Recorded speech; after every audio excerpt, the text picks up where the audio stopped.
fameuse vidéo de mon top animé. Écoutez, on dit comme on veut, moi je dis anime. Donc petit topo dès le début, c'est mon top qui est totalement subjectif, c'est mes propres goûts. Donc si vous n'êtes pas d'accord, ou si vous êtes d'accord, écoutez, tant mieux, tant que c'est dit avec de la bienveillance. Mais bon, il y en a, ils vont dire quoi, mais t'as pas mis lui dans le top 3, nanana. Écoutez, il y a beaucoup de subjectivité dans mon top, et il y aura peut-être pour vous des classiques qui ne seront pas dans le top 3 ou dans le top 5. Mais bon, c'est pour ça que je fais aussi cette vidéo, pour vous montrer mes animes préférés qui sont pas forcément très connus, et d'autres aussi. Mais voilà, j'ai envie de vous partager mon petit top, et en vrai c'est quelque chose d'ultra personnel, parce que les animes, ça a vraiment comment dire, structuré mon enfance et mon adolescence. Donc voilà, c'est intime pour moi de vous présenter mes animes préférés. J'espère que ça vous plaira. Alors mon top 11, ça va peut-être vous étonner, mais c'est tout d'abord Food Wars. Désolée, je suis vraiment pas très bonne en anglais, donc si je prononce des mots anglais pas très bien, et pareil en japonais, je suis désolée au niveau des prénoms et tout, c'est pas mon truc. Du coup je vous mettrai à chaque fois que je parle d'un manga des photos, des vidéos à côté, j'espère que je vais y arriver. Donc voilà, top 11, c'est Food Wars. Alors je vais vous lire un peu le synopsis, si des gens ne connaissent pas. Alors, Soma est un jeune chef bien décidé à prendre la succession de son père au fourneau du restaurant familial. Lorsque son paternel décide de fermer boutique et d'envoyer Soma à l'académie Tutsuki, l'école qui forme l'élite de la restauration, le jeune homme découvre un univers à milieu de celui qu'il connaissait.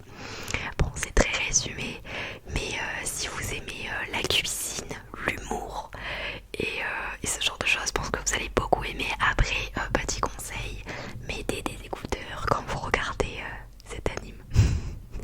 Voilà, c'est un conseil qu'il faut vraiment appliquer, surtout si vous n'êtes pas seul chez vous.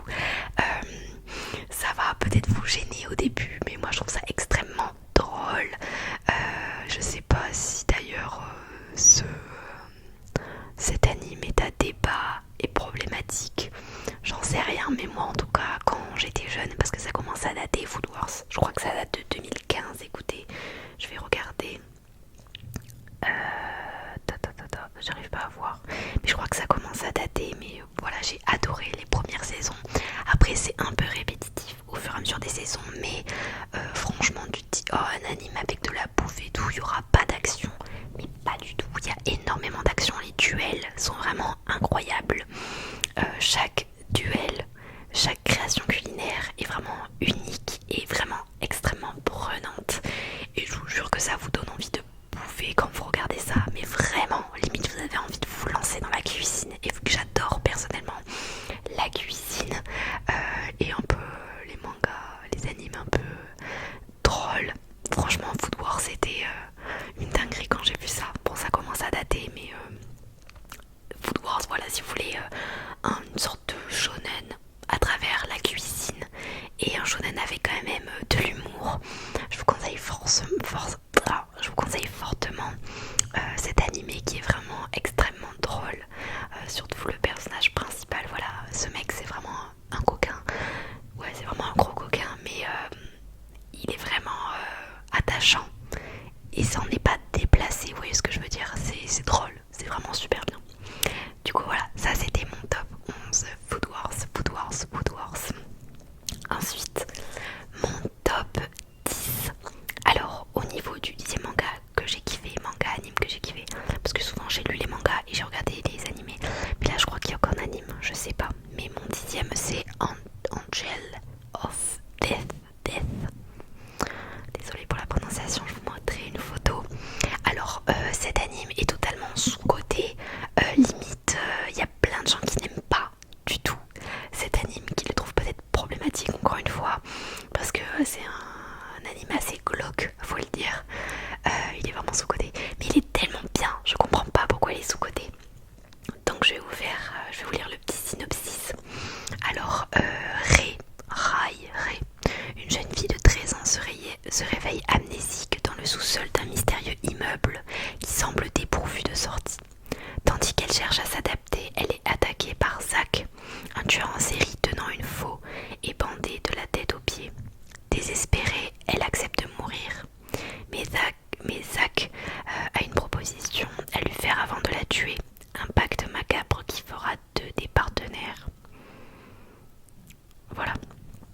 je trouve que le résumé ne montre pas forcément la glotitude entre guillemets de cet anime, mais il est vraiment génial. Alors, l'opening est déjà incroyable, je tiens à le dire, l'opening est super. C'est vraiment un super anime qui parle un peu de la psychologie. Je dirais pas que c'est gore, ah si, c'est quand même gore. C'est gore, mais ça met en avant vraiment la psychologie de deux personnages qui sont finalement ultra attachants, surtout Zach. Et cet environnement gore et psychologique, ça englobe toute l'ambiance de cet anime. Et je trouve, en fait, le pourquoi du comment j'adore cet anime et qu'il est dans mon top 10, en fait, c'est la relation entre Zach et Ray, qui est vraiment, je dirais pas une belle relation parce que c'est vraiment bizarre cet anime, mais en fait cette meuf elle est totalement, je dirais pas, elle a un peu envie de crever, donc lui il est là en mode ok d'accord, ben je te tuerai, mais en fait au fur et à mesure de l'anime on voit en fait qu'elle retrouve goût à la vie, et je trouve ça très beau en fait à la fin. C'est émouvant bizarrement, même si c'est un anime d'horreur. C'est normalement un jeu vidéo d'horreur qui a été adapté en anime. Mais c'est un truc d'horreur qui à la fin donne le smile. Je sais pas comment dire. Cette meuf elle va pas bien en gros et elle retrouve courant la vie. En tout cas moi je l'ai interprété comme ça. C'est pas dit comme ça dans le résumé, mais moi je l'ai interprété comme ça et j'ai trouvé ça très très beau malgré finalement ce décor qui est ultra toxique et bizarre. Donc j'ai aimé ce contraste là parce qu'à la fin bizarrement, même si c'est un environnement qui peut peut-être mettre mal à l'aise, la relation des deux personnages m'a vraiment touchée et a fait que j'adore cet anime. Après encore une fois lui je l'ai vu vraiment il y a longtemps, genre je sais pas, je devais avoir 14 ans, c'est peut-être tôt pour regarder ça, mais écoutez je l'ai regardé et j'ai adoré. Cet animé a plein de points négatifs, mais voilà, il a une valeur sentimentale vis-à-vis de moi. C'est pour ça qu'il est dans mon top 10. D'ailleurs, c'est un anime qui est très court. Il y a une seule saison avec 12 épisodes. Donc si vous voulez regarder quelque chose de court, je vous conseille. Voilà. Ensuite, là, on va commencer fort. Là, vraiment, à partir du top 9, c'est mes pépites. Alors, au niveau du top 9, ce n'est rien d'autre que Les Enfants Loups, Ame et Yuri. Donc c'est un film d'animation, ce n'est pas un anime manga, voilà vous avez capté, c'est un film d'animation qui est mais tellement sous-coté, vraiment c'est mon film d'animation préféré, je l'adore. Pourquoi Parce qu'en fait c'est un film d'animation qui est extrêmement émouvant, qui met en avant l'histoire très réaliste d'une mère qui s'occupe de ses enfants, d'une mère monoparentale. On voit ses difficultés, on voit ses réussites, ses échecs, sa tristesse, ses joies, à travers un paysage magnifique, extrêmement, je dirais pas campagnard, mais très verdoyant.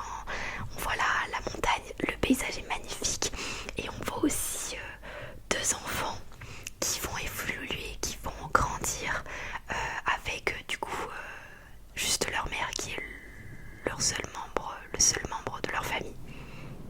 Donc je vais vous lire le synopsis. Alors, une femme timide, Anna, s'éprend d'un homme solitaire qui s'avère être un homme loup, le dernier de son espèce. Vivant pleinement leur histoire d'amour, ils donnent naissance à deux enfants, une fille nommée Yuki et un garçon appelé Ame. Lorsque l'homme loup disparaît un jour brutalement, Anna se retranche avec ses enfants dans un petit village de campagne afin de protéger le secret de ses petits. Donc voilà, c'est un anime qui est extrêmement émouvant, qui montre la galère d'une femme, d'une mère seule qui élève ses enfants. Donc c'est quand même quelque chose d'assez difficile. En fait ça met en avant une femme forte, une mère forte, et c'est extrêmement bien fait. On parle clairement pas assez de cet anime qui est vraiment extrêmement touchant et qui est beau en termes de graphisme, en termes d'histoire, en termes d'émotion. Vraiment, je vous conseille fort, mais fort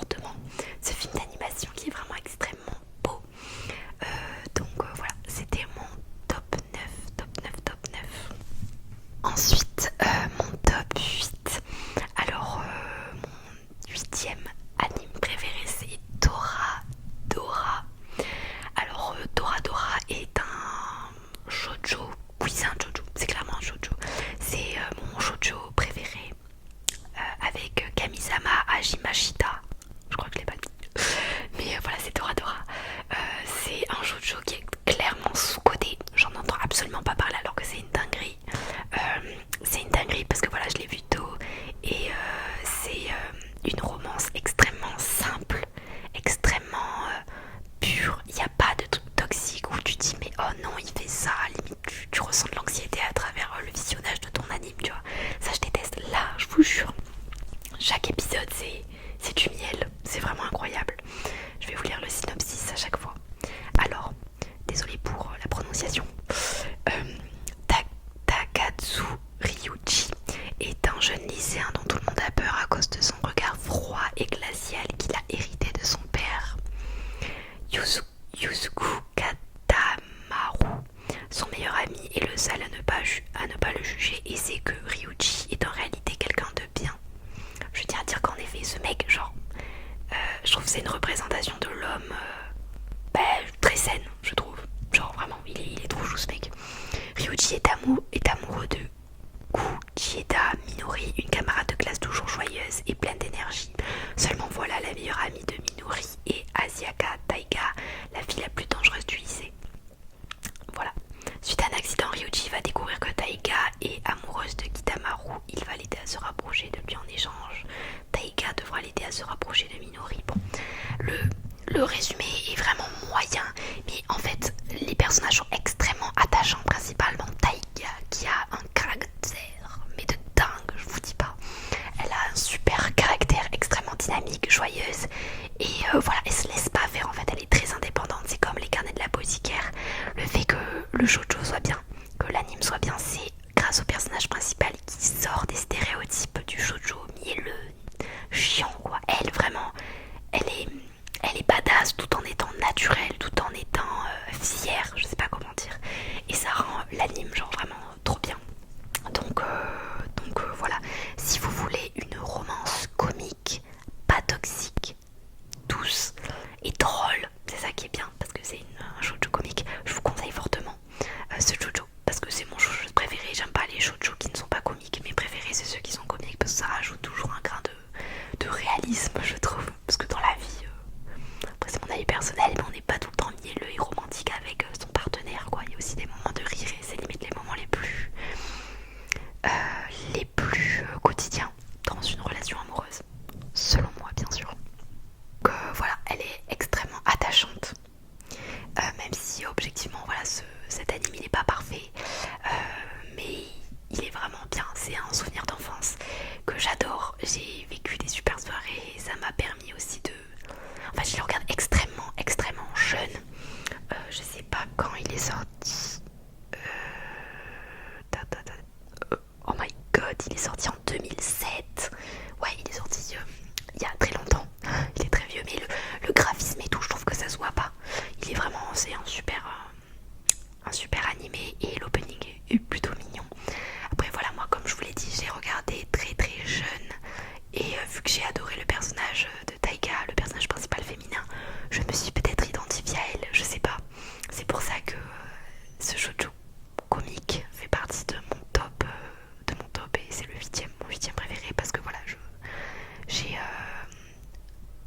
un attachement sentimental à cette romance comique. Du coup voilà, je vous conseille fortement. Ensuite, en fait je crois que j'ai décalé mon top 10, je me suis trompée de chiffre, écoutez c'est pas grave. Donc là ensuite il y a mon top 19, 8, 7, 10, mon top 6 qui n'est rien d'autre que Noragami, à chaque fois je dis Narogami, je confonds tout le temps, c'est Noragami. Donc c'est un shonen avec une pointe de romance très subtile qui est vraiment incroyable, qui est encore une fois sous-côté, on n'en entend absolument pas parler et je suis désolée mais Blue Exorcist c'est vraiment le copier-coller de cet anime. Alors je vous lis le synopsis. Yato est un dieu mineur dont le rêve est de devenir la divinité la plus vénérée du pays, avec son propre temple et ses cérémonies. Pour ce faire, il exauce n'importe quelle demande, comme une rémunération de 5 yens. Au cours de l'une de ses missions, il manque de se faire écraser par un bus qu'il évite grâce à une lycéenne, Iori Iki. N'ayant pu éviter le véhicule, la jeune fille verra alors son âme se séparer de son corps lorsqu'elle s'endort. Refusant de rester dans cet état, Iori demande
génial. J'adore Léo Rio.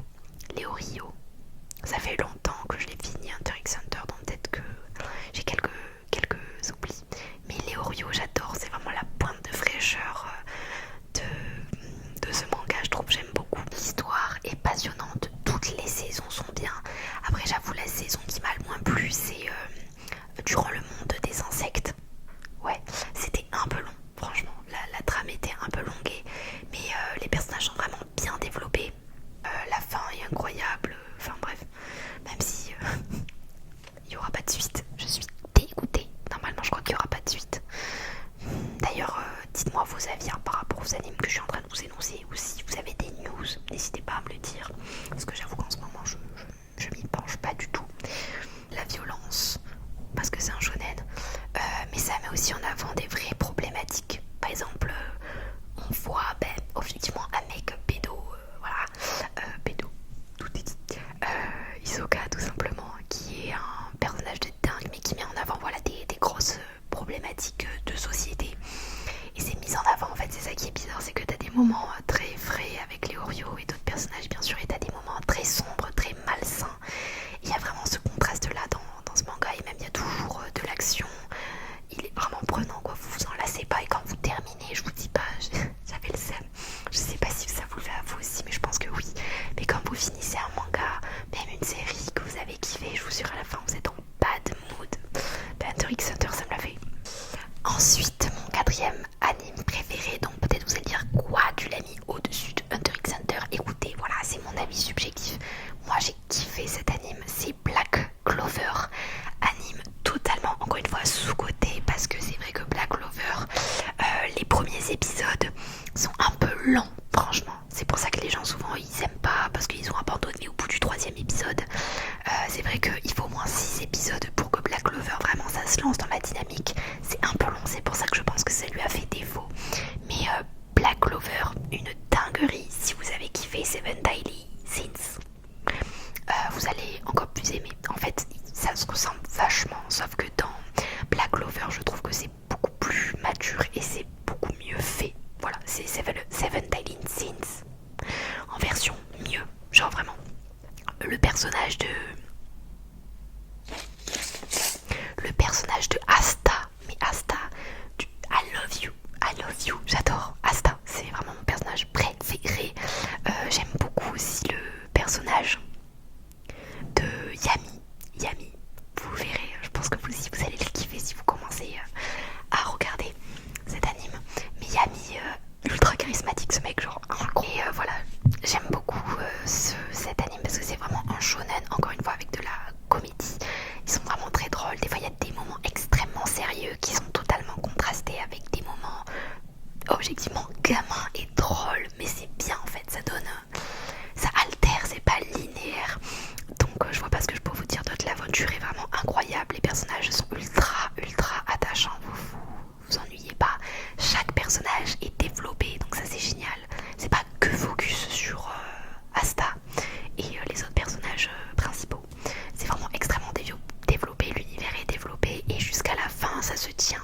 La fin est bonne comparé à d'autres mangas où la fin c'est moyen quoi. La fin est là, est vraiment cool. Ils vont me dire qu'il est quand même assez simple, mais moi c'est sa simplicité qui m'a fait aimer. Voilà. Ensuite, mon 3e manga préféré de tous les temps, qui est encore une fois extrêmement sous-coté, limite. Les gens qui disent qu'ils aiment le manga que je vais vous énoncer, limite, on se fout de nous. Comment vous pouvez se foutre de nous? Ce manga il est incroyable. Donc ce n'est rien d'autre que Tokyo Ghoul. Oh là, je vous jure là, en fait, ça me donne envie de revoir les trucs. Donc Tokyo Ghoul, une dinguerie. Je trouve que c'est un univers qui est vraiment absolument unique. Je trouve qu'aucun autre manga a su retranscrire cet environnement, cette ambiance. Si vous connaissez un manga qui a cette même atmosphère, n'hésitez pas à me le dire. Je recherche ça, mais je ne trouve pas. Je trouve que c'est vraiment un manga qui est unique. Contrairement par exemple à Mashle, je sais pas si ça se dit comme ça, j'ai beaucoup aimé ce manga aussi.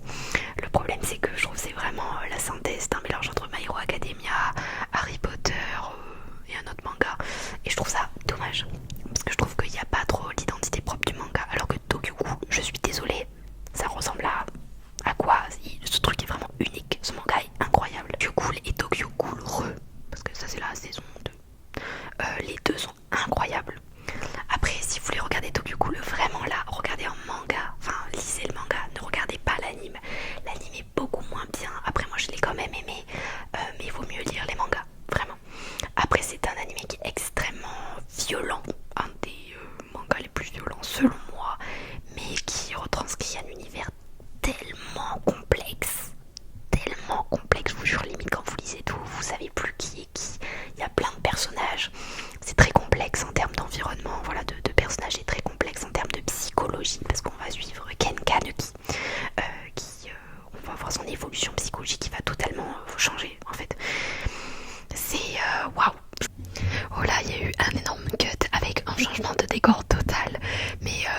j'avais plus de batterie, voilà. Et après j'ai dû réviser quand même. Donc là je filme le lendemain. Donc normalement je parlais de Tokyo Ghoul, mais en plus que l'histoire est dingue, le graphisme du manga est incroyable. Si je peux, j'essaierai de vous mettre des photos. J'essaierai, mais le graphisme est magnifique, vraiment. Un des plus beaux mangas selon moi. Mais je vais vous lire le synopsis. Si jamais vous connaissez pas Tokyo Ghoul, peut-être que vous connaissez pas, on sait jamais. Si vous connaissez pas, foncez. D'ailleurs, s'il y a du marron ici, c'est la bétadine. Ce n'est pas autre chose. Lol. Alors c'est à Tokyo de nos jours, plusieurs cadavres mutilés ont été retrouvés par la police qui recherche vainement un coupable. Quelques spécialistes évoquent les ghouls, créatures monstrueuses qui chassent les humains pour les manger. Kaneki Ken, jeune homme de 18 ans, étudiant à l'université, ne se préoccupe pas plus que ça des incidents, mais la réalité va le rattraper. En effet, la jolie fille pour laquelle il a eu le coup de foudre dans un café et avec qui il sort n'est rien d'autre que la goule qui sévit dans le quartier. Celle-ci tente de le dévorer et lui broie l'abdomen, mais elle est achevée par la chute de poutres en métal d'un chantier avant d'avoir pu mettre son sinistre dessein à exécution. Tout pourrait être bien, qui finit bien, mais les médecins qui retrouvent Kaneki à moitié mort ne trouvent pas d'autre moyen pour le sauver que de transplanter les organes du monstre dans son corps. Après son opération, le jeune homme constate avec horreur qu'il se transforme petit à petit en ghoul. La descente aux enfers de Kaneki commence. Incroyable, et je pense voilà que je vais le re-regarder. Il y a toujours un manga que vous avez lu mais que vous avez la sensation d'avoir oublié ce que vous avez lu finalement. J'aimerais découvrir pour la première fois ce manga tellement qu'il est bien. Mais bon, j'ai envie de vous dire, même si je l'ai déjà lu, je vais quand même kiffer le lire une deuxième fois. Enfin, je les ai lus au moins 4 fois. Mais regardez l'anime, je crois que ça sera que la 3e fois. Ouais, je suis un peu excessive, c'est pas grave. Donc voilà pour mon manga préféré numéro 3. Mais honnêtement, mon top 3, je les aime tous de la même intensité, on va dire. Donc voilà, mais là j'ai fait 1, 2, 3 pour faire un top et respecter le but de la vidéo. Voilà. Mon deuxième manga préféré n'est rien d'autre que Naruto Shippuden. Voilà, ça aussi c'est un classique. Ça me stresse qu'on voit le truc marron, c'est pas beau. Faites genre vous le voyez pas. Voilà, Naruto Shippuden. Qu'est-ce que je peux dire? Un classique de nos enfances, je suppose. Et c'est vraiment le manga que tu peux donner à des petits frères ou à des petites sœurs de la famille pour qu'ils commencent à regarder des mangas. En tout cas, moi j'ai fait ça avec les membres de ma famille. Je leur ai conseillé de regarder Naruto, ensuite Naruto Shippuden, parce que j'ai beaucoup aimé Naruto, mais j'ai préféré Naruto Shippuden. Il y a quand même beaucoup plus d'action selon moi. Les personnages sont vachement développés. Voilà, donc je vous lis le synopsis. Après 2 ans et demi d'entraînement avec Jiraiya, hashtag l'ermite Panette, il retrouve ses camarades de l'académie des ninjas ainsi que ses professeurs de Konoha. Ils ont tous évolué, y compris les ninjas du village de Suna. Seul Kakashi semble être resté fidèle à lui-même. Hélas, les retrouvailles sont de courte durée. Ah, ça a coupé. Ils ont tous évolué, y compris les ninjas du village de Suna. Seul Kakashi semble être resté fidèle à lui-même. Hélas, les retrouvailles sont de courte durée. Donc Naruto Shippuden, c'est vraiment caractérisé par... il y a tout le temps de l'action. Genre vraiment, il y a peu, je trouve, d'épisodes de latence. En tout cas, ça m'a pas marqué. J'avoue que ça fait un petit moment déjà que j'ai fini Naruto Shippuden. Il y a fort longtemps, mais ça m'a quand même marqué. Je sais que j'ai beaucoup pleuré. Ouais, il y a des situations qui étaient extrêmement touchantes. C'est pour ça les gens qui disent ouais, les mangas c'est pour les enfants. Arrêtez de dire ça. Vraiment. Bref, j'ai beaucoup pleuré dans Naruto. Mon personnage préféré n'est rien d'autre que l'ermite Panette Jiraiya, qui est totalement bizarre, mais il est tellement attachant quand il est... Bon, désolé, je vous spoil. J'ai vraiment pleuré. J'ai pleuré de fou. Mais voilà, l'ermite Panette a toujours dans mon cœur. J'adore. Et voilà, ce manga a vraiment rythmé mon enfance. Voilà, c'est pour ça que je le kiffe. Objectivement, il est bien. C'est pas qu'une question de subjectivité. Là, ce manga aussi véhicule, je trouve, de belles valeurs et met en avant une psychologie humaine, quand même, d'une manière détaillée. Naruto, on le voit vraiment grandir et c'est très intéressant. cliché, hein, mais on le suit. Et du coup ça nous fait aussi ça nous fait évoluer tout simplement, parce qu'il y a aussi des situations extrêmement matures et compliquées dans ce manga. Par exemple l'histoire de Gaara, je sais pas si vous vous en souvenez, ça date, mais je trouve que c'est un personnage qui était extrêmement touchant. Vraiment, j'ai aussi pleuré quand il expliquait son histoire et tout, mais c'était pas gamin finalement comme histoire, il y avait beaucoup de sens, de profondeur. Donc voilà, on voit plein de personnages évoluer, plein de situations familiales, amicales, compliquées, Itachi, Sakura, vous-même vous savez. Voilà, c'est un super manga, un classique qui objectivement doit être dans un top 3, en tout cas le mien, voilà.